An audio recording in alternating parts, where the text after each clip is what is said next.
తన సీట్ అని చెప్పుకునే పరిస్థితి ఉంది. ఈ రోజు వచ్చినట్లు ఆయన ఉన్నట్లేదు అనుకుంటా. ఆయనది లేదు, తనది లేదు. ఇప్పటికే డెసిషన్ తీసుకుంటే ఎక్కడ పోటీ అని చెప్పిండాలిగా, అది రాలే. కుప్పమన్నా ఉందా? కుప్పం అనౌన్స్ చేశాడా? తను అనౌన్స్ చేశాడు. ఈయనదైతే అది కూడా చెప్పుకునే పరిస్థితి ఉన్నట్ల. కనీసం తన సీటు తను కూడా చెప్పుకోలేకపోతున్నాడు. మరి అది కూడా ఆఖరణ చంద్రబాబు నాయుడు అన్ని ఈక్వేషన్స్ చూసి ఎక్కడ పోమంటే అక్కడ పోతాడేమో.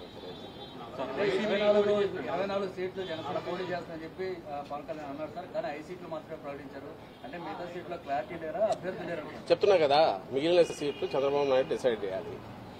అది జనసేన కూడా ఈయనే ఇవ్వాలి. అసలు ఫస్ట్ థింగ్ 24 సీట్లు, అసలు 175 వైఎస్ఆర్సీపీ నిలబడినాం. 2014 మాకున్న ఇది వచ్చి 18 సీట్లలో పోటీ చేయడం ఒకటే. అంతకుముందు పులివెందుల ఇది గెలుచుకోవడం. అలాంటిది 2014లో ఎన్నికలకు మొత్తంగా ప్రిపేర్ అయ్యాం. అంతకుముందు స్థానిక సంస్థలు కానీ అంటే రాజకీయ పార్టీ విశ్వసనీయత కలిగిన నాయకుడు ఉంటే ఆ పార్టీ స్ట్రక్చరు 175 కాన్స్టిట్యున్సీలో 175 పెట్టాము. తెలంగాణలో కూడా ఎక్కడైతే మేము వద్దనుకున్న చోట కూడా కొన్ని చోట్ల పెట్టాము. 6% ఓట్స్ ఆ రోజు తెచ్చుకున్నాం పోటీలు. ఇందులో ఒక పార్టీ ఎట్లుండాలి రాజకీయ పార్టీ అనేది జగన్మోహన్ రెడ్డి గారు చూపిస్తే, ఒక అవుట్ఫిట్ ఏదో పెట్టుకుని ఇది రాజకీయ పార్టీ అని చెప్తున్నది ఏదైతే జనసేన అంటున్నారో, ఇంత దరిద్రంగా ఇట్లా కూడా ఉంటారా అనేది చూడాలంటే ఆయన్నే పవన్ కళ్యాణ్ గారిని చూస్తే కనపడుతుంది. అందుకోసమే మీరు గమనిస్తే పార్టీ స్ట్రక్చరు ఏర్పాటు చేసుకోవడానికి కానీ 175 నియోజకవర్గాల్లో ఒక ఇన్ఛార్జిని పెట్టుకునే ప్రయత్నం కానీ, అలాగే పార్టీ తరఫున కింద కమిటీలు వేయడం కానీ ఎందుకు చేయలేదంటే రేపు డిమాండ్ పెరుగుతుంది, చంద్రబాబు నాయుడుకి ఇబ్బంది కలుగుతుందని. జస్ట్ ఊరికే పార్టీ పేరు, గాజు గ్లాస్ గుర్తు ఈ రెండు పెట్టుకున్నాడు. అండ్ నేను ఇంతకుముందు అన్నట్టు 100% ఓన్డ్ సబ్సిడరీ కింద చంద్రబాబు నాయుడు అందరినీ డిసైడ్ చేస్తాడు. ఇక్కడ విమర్శలను అక్కడ తీసుకెళ్లొచ్చు. అది ఇంకా ఆలోచించుకోవాల్సింది ఈయన మీద హోప్ పెట్టుకుని పవన్ కళ్యాణ్ మీద ఇన్నాళ్ళు కలలు గంటూ వచ్చిన వాళ్ళు ఎవరన్నా ఉంటే వాళ్ళు ఆలోచించుకోవాలి. వాళ్ళ పరిస్థితి ఏంది, వాళ్ళకి ఆఖరికి ఏమి ఇది అవుతుంది అనేది వాళ్ళు ఆలోచించుకోవాలా. ఇప్పటికైనా రియలైజ్ కావాలా. అంటే ఇలాంటి చంద్రబాబు నాయుడుకు లేకపోవడం, 175 స్థానాల్లో ఇన్నాళ్లు అధికారంలో ఉన్న తెలుగుదేశం పార్టీ 175 స్థానాలకు అభ్యర్థులను డిక్లేర్ చేయలేకపోవడం, అందులో ఇంకోరిని తీసుకొచ్చి 24 స్థానాలు వాళ్ళకి అనడం, ఆ 24లో కూడా ఎవరు అనేది చెప్పలేకపోవడం. అంటే ఎంటైర్ థింగ్ ఈజ్ ఫ్లూయిడ్. ఇందులోనే బీజేపీలో కూడా ఒకవేళ పొత్తు కుదిరితే ఈయన పంపిస్తాడు అనుకుంటా, తన అభ్యర్థులనే పంపిస్తాడు. సో మాస్టర్ ప్లానింగ్ ఆయన చేస్తాడు. దాని నుంచి దీని నుంచి అనేది ఆయన. బీజేపీ గురించి చంద్రబాబు మాట్లాడలేదు సార్, కానీ పవన్ కళ్యాణ్ మాత్రం బీజేపీ ఆశీస్సులతో సీట్లు ప్రకటిస్తున్నాం అంటున్నారు. ఏం మాట్లాడాలి? ఆయన పోయి కలిసి వచ్చాడు కదా, కలిసి వచ్చాడు. ఆ తర్వాత ఫీలింగ్స్ వస్తున్నాయి. పవన్ కళ్యాణ్ అన్నదాన్ని వీళ్ళెవరు డినై చేయట్లే. సో బీజేపీతో పొత్తు అర్జెంటుగా పెట్టుకోవాలనే దాంట్లో, అలాగే కాంగ్రెస్ వరకు ఇండైరెక్ట్ ఫైనాన్సింగ్ చేయించైనా వైఎస్ఆర్సీపీ ఓట్లు ఏమైనా చీల్చగలమనేది అది కూడా ఆలోచిస్తున్నాడు.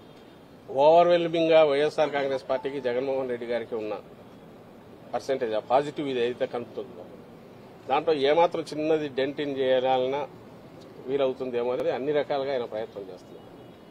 ఇందులో పాజిటివ్ అజెండా కానీ, రాష్ట్రానికి ఇది చేయగలను కానీ, లేకపోతే రాష్ట్రానికి 14-19 మధ్య ఇది చేశానని చెప్పుకోగలిగిన ఇది కూడా ఏదీ లేకపోవడం ఆయన దౌర్భాగ్యం.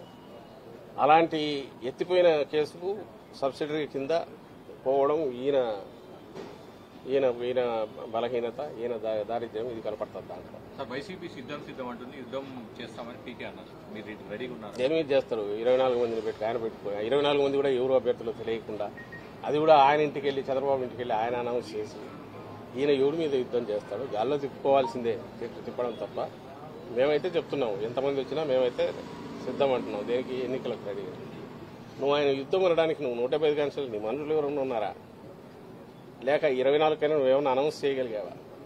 చిలక పలుకులు పలికితే సరిపోతుందా? ఆయన అనుకున్నవి, చంద్రబాబు అనుకున్నవి నేను చిలక పలుకులు పలుకుతున్నాడు తప్ప అంతకుమించి తనకు సొంతం ఏమన్నా ఇది ఉంటాయి కదా. ఆ చిలక పలుకుల ద్వారానే ఇన్నాళ్ళు వాళ్ళు మీడియాలో రాసుకోవడం ద్వారా ఒక నెరేటివ్ ఏదో బిల్డ్ చేసే ప్రయత్నం చేశారు. రాష్ట్రంలో ఏదో ఘోరాలు జరిగిపోతున్నాయి. అయితే ఎందుకు నిలబడవంటే, నేను ఇంతకుముందు అన్నట్టు 87-90% మంది బెనిఫిట్ అయ్యారు ఇక్కడ రాష్ట్రంలో. ఏదో ఒక రకంగా కన్సిస్టెంట్గా అవుతున్నారు. వెల్ఫేర్ కావచ్చు, డెవలప్మెంట్ కావచ్చు కళ్ళ ముందు కనపడుతుంది. అది కంటిన్యూ కావాలని అందరూ ఓవర్వెల్మింగ్ కోరుకుంటున్నారు కాబట్టి వీళ్ళ ఏ ఎత్తుగడలు వేసినా అవి అయితే నిలబడవు. బీజేపీతో పొత్తున ఆల్రెడీ ప్రయత్నాలు చేశారు. ఇప్పుడు ఇద్దరు రెండు పార్టీలు అనౌన్స్ చేశారు. అంటే బీజేపీతో పొత్తు లేనట్టని భావిస్తున్నారు. బీజేపీ పొత్తు పెట్టుకోవాలని ఆత్రంగా ఉన్నాము. అయిపోయింది ఆల్మోస్ట్. నిన్న చార్టర్డ్ ఫ్లైట్ అన్నారు, మొన్న పోతున్నాం అన్నారు. పవన్ కళ్యాణ్ బయటకు పోయిపోతారు, నెక్స్ట్ చంద్రబాబు పోతాడన్నారు. వాళ్ళు ఎవరు పెట్టుకునేది అదొక పార్టీ. సరే ఇది జనసేన కాదు కానీ చంద్రబాబు నాయుడు ఒక పార్టీ అని ఆయన చెప్పుకుంటున్నాడు కాబట్టి అది వాళ్ళ నిర్ణయం పెట్టుకుంటారు లేదు. కానీ పెట్టుకునే దానికి వెంపర్లాడుతున్నాడు. అది పెట్టుకుని తద్వారా ఏదన్నా కొంత ఓట్లు గెయిన్ చేసుకోవాలని చూస్తున్నాడు. సకల శక్తులు కూడగట్టుకుని మమ్మల్ని ఢీకొనాలని చూస్తున్నాడు. లాస్ట్ డిచ్ ఎఫర్ట్స్ అంటారు కదా, దింపుడు కళ్ళ మాస, దాంతో ప్రయత్నం చేస్తున్నారు అనే దాంట్లో భాగంగా ఆయన పోయి అమిత్ షాను కలవడము, బీజేపీ వాళ్ళతో లోపాయికారిగా ఈయన ఏజెంట్లు ఉన్నారు కదా అక్కడ టీడీపీలోంచి బీజేపీలో ఉన్న 4-5 నాయకులు, వాళ్ళ ప్రయత్నాలు ఇవన్నీ మీ మీడియాలో మీరే రాస్తున్నారు, బయటకు వస్తున్నాయి. అంటే ప్రయత్నాలు అయితే చేసుకుంటున్నాడు. అభ్యర్థులుగా పెట్టి రాష్ట్రం మీద కుదురుతుందని చంద్రబాబు ఏది వైసీపీ రౌడీలను అభ్యర్థులుగా పెట్టి రాష్ట్రం మీద కుదురుతుందని చంద్రబాబు అది ఏదన్నా అనుకోవచ్చు. ఎవరు అనేది ప్రజలకు తెలుసు. ఆయన కేవలం పడికట్టు మాటలు 4 పెట్టుకునేందుకు మాత్రం ఎవరు ఇది అవుతుంది. ఈరోజు ఇది అంటున్నాడు, రేపు ఇంకొకటి అంటాడు. అసలు రాష్ట్రం నాశనం అయిపోతుంది అంటాడు, ఇంకో శ్రీలంక అయిపోతుంది అంటాడు. ఈయనేమో మరి ఆయన అనౌన్స్ చేసేవేమో మన ఎప్పుడో లెక్కేస్తే 30,000-40,000 కోట్లు అవుతుంది ఒక స్కీమే ఆయన చెప్పినట్టు ఇస్తే. కానీ ఎప్పుడు ఇవ్వడు తెలుసు. అందులో 0.5% ఏమైనా ఇస్తే ఇస్తాడు. గతంలో హిస్టరీ మనం చూస్తే అలాంటిదే ఉంది ఆయన హిస్టరీ అంతా. జనం నమ్ముతారు, జనం గొర్రెల్లాగా నమ్ముతారు. తను 5 ఏళ్ళు అయిపోయింది కాబట్టి మర్చిపోయి ఉంటారని అనుకుంటున్నాడు కాబట్టి ఆయన ఏదైనా మాట్లాడతాడు. మమ్మల్ని ఉద్దేశించి కూడా ఎలాంటి మాటలైనా మాట్లాడతాడు. బట్ అల్టిమేట్గా ప్రజలు అనుభవించినారు, ఆ పీరియడ్ అనుభవించినారు. పాజిటివ్ సైడ్ ఈసారి కూడా వాళ్ళ ఎక్స్పీరియన్స్ డిఫరెంట్గా ఉంది. ఫస్ట్ టైం ప్రజలది వైఎస్ఆర్సీపీ పాలనలో. అంటే దే హ్యావ్ ఆల్రెడీ డిసైడెడ్ అని మాకు వస్తున్న దీంట్లో కనపడుతుంది. మా సర్వేలో కానీ మాటలో కానీ ప్రమాణం కనపడుతుంది. We will sweep last time కంటే బెటర్ ఇది ఉంటుంది. 175 టార్గెట్ మాది అట్లే ఉంది. సామాజిక న్యాయం కనిపించిందా? మీ పార్టీ ప్రతిసారి సామాజిక న్యాయం అంటుంది. ఇప్పుడు ఇస్తే అదేమైనా కనిపించిందా స్టేట్ పాలసీ? అసలు అది ఆ లిస్టే దానికి ఒక ఇది లేదు, శాంక్టిటీ లేనప్పుడు దాంట్లో మళ్ళీ దానికోసం వెతకడం అది చూసేది. ఇంకా అందులో అనౌన్స్ చేయాల్సిన అతను సామాజిక న్యాయం మా వైపు నుంచి అయితే ఒకరితో పోల్చుకోవాల్సిన పరిస్థితులు అయితే లేవు. ఈయన క్రియేట్ చేసిన బెంచ్ మార్క్ ఏదైతే ఉందో జగన్మోహన్ రెడ్డి గారు, అది దాని దగ్గరికి రావాలంటే వీళ్ళ వల్ల జన్మలో కాదు. ఎందుకంటే వీళ్ళు ఎప్పుడు ఆ తరహా ఆలోచించలే. సోషల్ ఇంజనీరింగ్ గురించి ఆ ధైర్యము చేయలే. ఒక జగన్మోహన్ రెడ్డి గారు ఎందుకు చేయలేదంటే ప్రజలతో డైరెక్ట్ ఆయన దీంట్లోకి వెళ్ళిపోయారు. అండ్ ప్రజలు ఆయన్ను పూర్తి నమ్ముతున్నారు, విశ్వసించారు.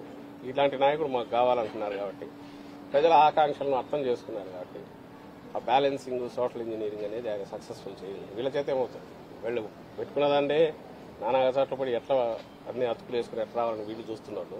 ఆ ప్రయత్నం కూడా చేయలేరు. ఒకవేళ చేసినట్టు ఇలా అంకెల్లో చూపాలని చూసినా జగన్మోహన్ రెడ్డి గారు చేసింది ఒక పోటీ దగ్గరే కాదు, మొత్తం ఎంటైర్ స్పెక్ట్రంలో చేస్తూ వచ్చారు. జీవితాల్లోనే మార్పు అట్లా తీసుకొచ్చారు. నామినేటెడ్ పోస్టులు కానీ మిగిలినవి కానీ క్యాబినెట్ దగ్గర నుంచి కింది వరకు జెడ్పీలు కానీ లోకల్ బాడీస్ ఇవన్నీ చూసినప్పుడు వీళ్ళెక్కడ తట్టుకుంటారో వీళ్ళెక్కడ పోటీ మాట్లాడారు.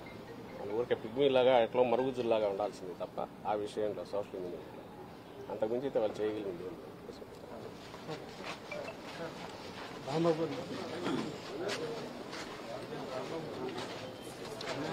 ఉన్నాం